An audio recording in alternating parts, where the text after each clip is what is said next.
할렐루야. 주님 은혜 안에서 평안하셨습니까? 이 시간에는요, 구약성경 레위기 말씀 33강째인데요. 먼저 본문의 말씀은요, 구약성 레위기 5장 14절에서 19절 말씀인데요. 먼저 레위기 5장 14절에서 16절 말씀만 보시겠습니다. 여호와께서 모세에게 말씀하여 이르시되 누구든지 여호와의 성물에 대하여 부지 중에 범죄하였으면 여호와께 속건제를 드리되 네가 지정한 가치를 따라 성소의 세겔로 몇 세겔 은혜에 상당한 흠없는 순양을 양떼 중에서 끌어다가 속건제로 드려서 성물에 대한 잘못을 보상하되 그것의 5분의 1을 더하여 제사장에게 줄 것이요 제사장은 그 속건제의 순양으로 그를 위하여 속죄한즉 그가 사함을 받으리라. 자, 여기 말씀은요, 속건제를 드릴 제에 대한 그런 말씀으로 먼저는 여호와의 성물을 어긴 죄를 말씀하고 있는데요. 이 말씀을 구약의 관점에서 보면요, 하나님의 거룩한 물건에 욕심을 낸 죄를 말씀하고 있고요. 또 이 말씀을 신약의 관점에서 보면은 탐심의 죄라고 할 수 있습니다. 또 이 말씀을 우리의 삶 속에 적용을 해보면요, 탐심의 죄를 회개하는 성도의 믿음이라고 할 수 있습니다. 먼저 구약계의 관점에서 비춰보면요, 레위기 5장 14절에서 16절인데요.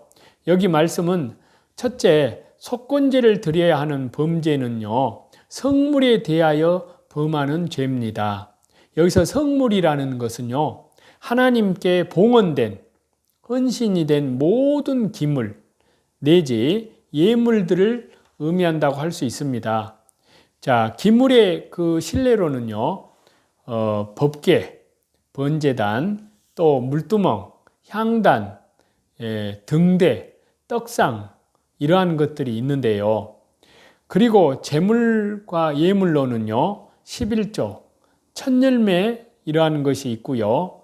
여기서는 보상의 의미와 관련되기 때문에 제물, 즉 하나님께 돌려져야 할 11조, 첫 열매를 드리지 않은 죄와 주로 관련된다고 볼 수 있습니다. 이 모든 것은 하나님의 일에만 사용되어야 하고요, 인간의 사사로운 목적에 사용될 수 없습니다. 이를 어기는 것이 성물에 대하여 범하는 죄인데요, 바로 이때 속건제를 드려야 합니다. 속건제에 드리는 제물에 대해서는요, 이러한 제물에 더하여 속건제에는 그 범한 성물을 성소 세겔로 보상하고요, 거기에 5분의 1을 더하여서 드려야 합니다. 자, 성소의 세겔이라는 것은요, 보통 시중에서 사용하는 세겔보다 2배의 무게가 됩니다. 그렇기 때문에 이는 드리지 못한 것의 2배를 드려야 합니다. 드려야 한다는 그러한 의미고요, 거기에 5분의 1을 추가하여야 한다는 말인데요, 이는 죄에 대한 확실하고도 충족한 책임을 져야 한다는 그러한 의미가 되겠습니다. 이는 성도의 삶은 모든 면에서 깨끗하고 반듯해야 하지만요, 더욱이 돈 문제는 더욱 깨끗하고 올바라야 함을, 반듯해야 함을 뜻한다고 할 수 있습니다.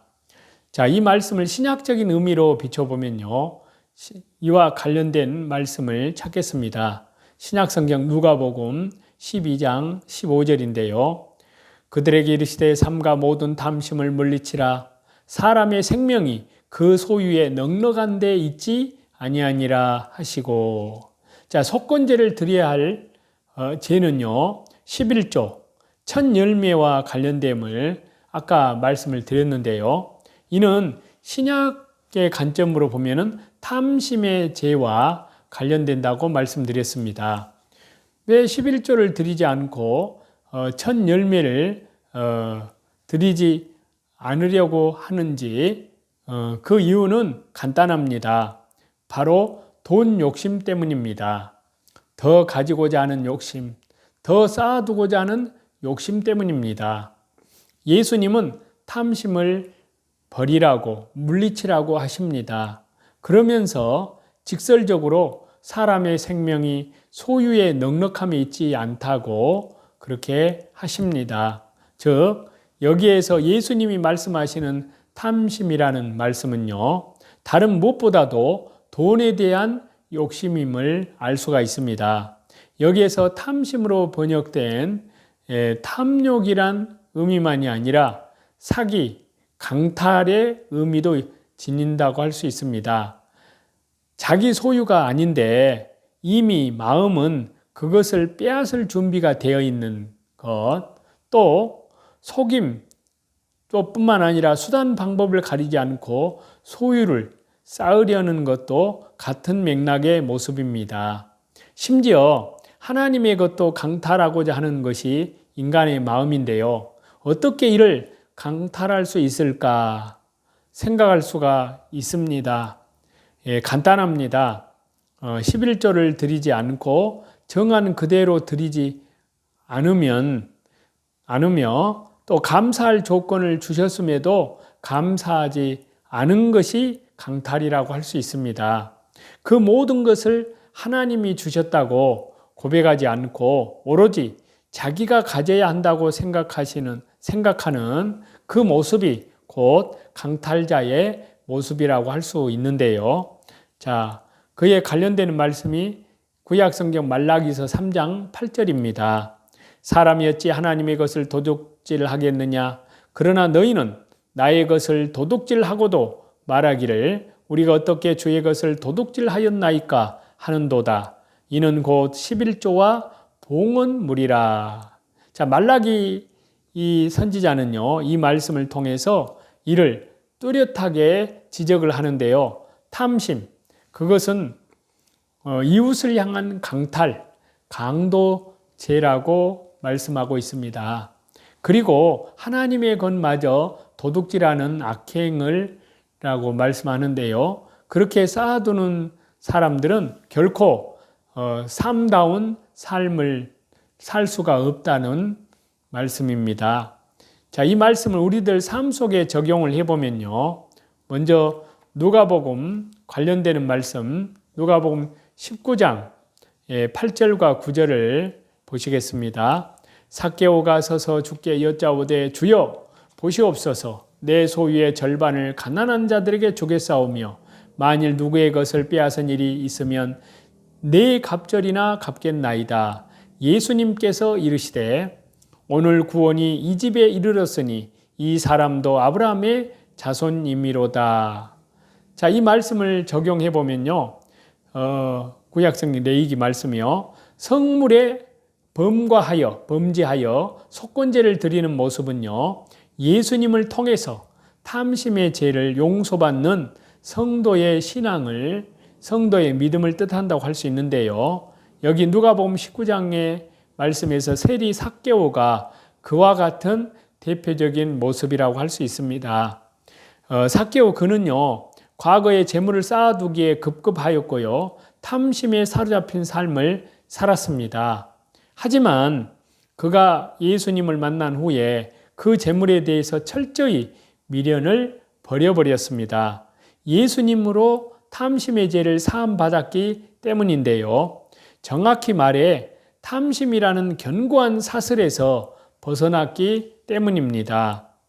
심령의 전에는 탐심, 돈 욕심으로 가득했지만 이제는 예수님으로 충만해졌기 때문입니다.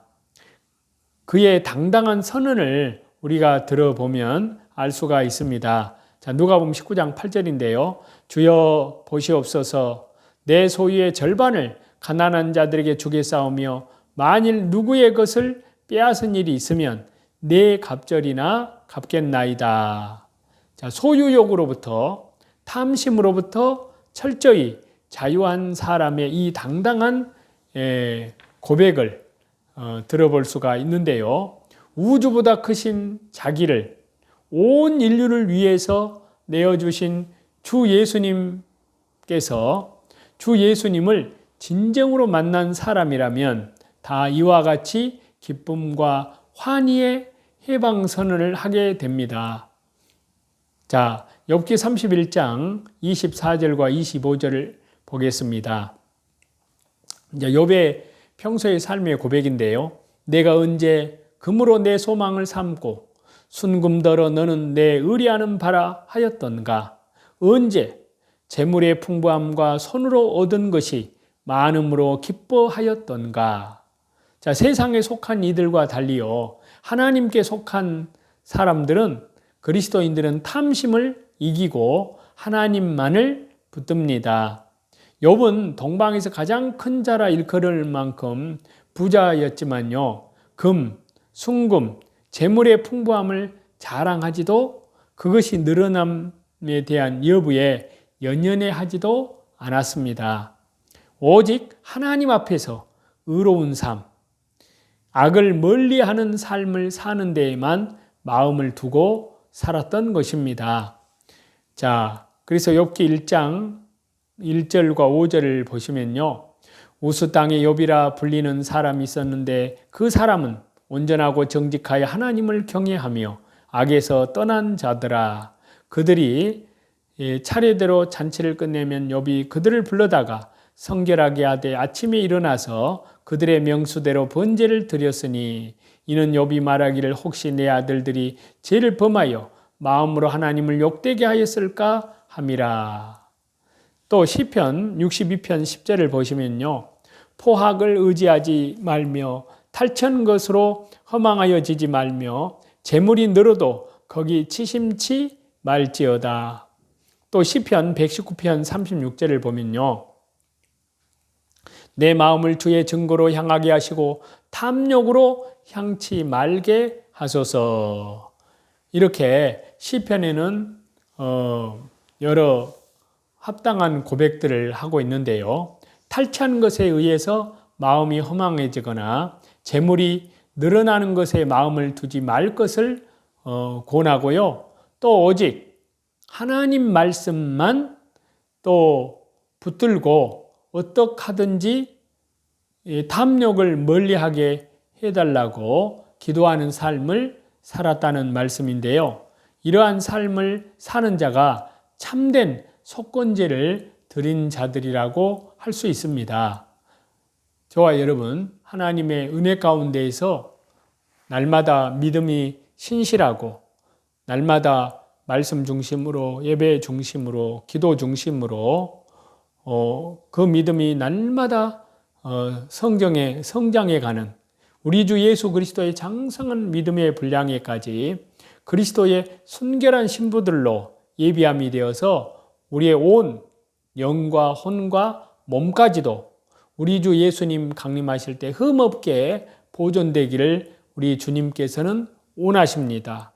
그래서 하나님의 은혜 가운데에서 신실하게 살아가는, 그리고 밖으로는 복음 사경회를 통해서 성령님께서 땅끝까지 복음을 증가하는 그 거룩한 역사에 저와 여러분 동참하시는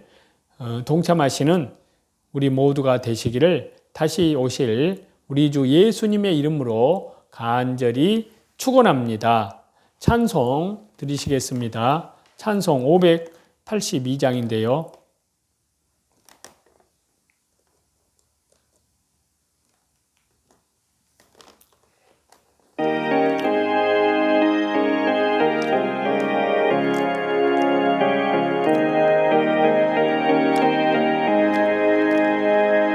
어두운 밤 마음에 잠겨 역사에 어둠 짙었을 때에 계명성 동쪽에 밝아 이 나라 여명이 왔다. 고요한 아침의 나라 빛 속에 새롭다. 이 빛 삶 속에 얽혀 이 땅에 생명 탐로가 간다. 옥토에 뿌리는 깊어 하늘로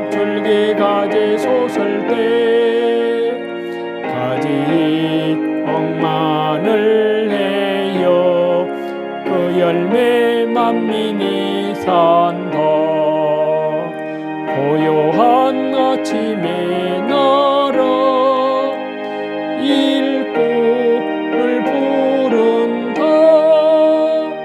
하늘 씨앗이 되어 역사의 생명을 이어가리.